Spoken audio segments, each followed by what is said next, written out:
Last summer, the Phoenix Suns made waves in the NBA world with a blockbuster acquisition. The Suns traded for Bradley Beal from the Wizards to form a big three of Devin Booker, Kevin Durant, and Bradley Beal. The 2023 offseason was marked by a lot of shift and bold moves, but none more impactful than the Suns' acquisition of Bradley Beal. With Beal and Durant joining forces with Devin Booker, the Suns boasted one of the most formidable lineups in the league. Analysts and fans, and even myself, predicted a deep playoff run, if not a title. The Suns, poised for greatness, entered the season with high hopes and lofty expectations. With the star-studded lineup, expectations soared for the Suns faithful.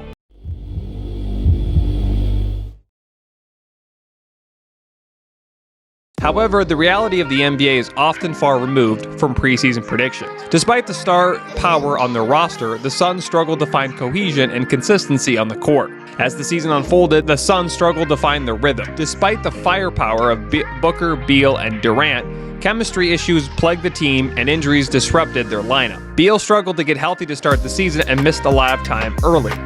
You know, I don't want to have an X and O conversation with you right now, but, you know, defensive rebounding, offensive rebounding, you know, the most extra possessions you can get, spacing on the floor. They made more shots than us, made more plays. They hit tough shots, too.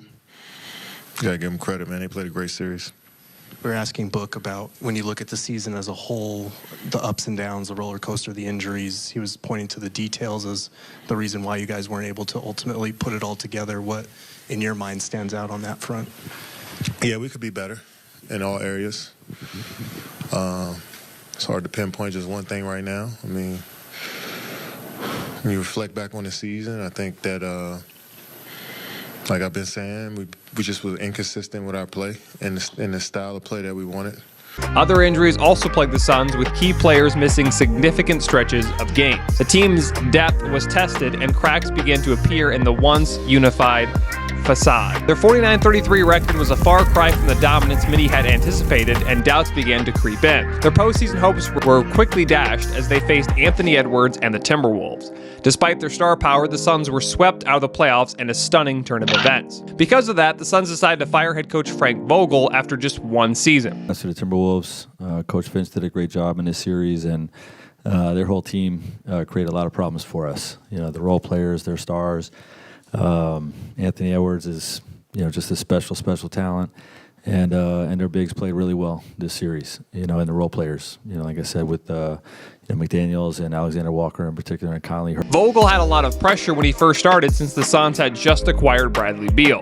But Vogel had a lot of experience, especially in the postseason, and won a title with the Lakers in 2020. But after the Suns were bounced in the first round, somebody needed to be the scapegoat, and because of that, Vogel was the one left holding the bag. The Suns are also in cap purgatory, and the offseason could be interesting for the Suns. Phoenix will be over the cap by at least $20 million, so changes could be coming for the Suns.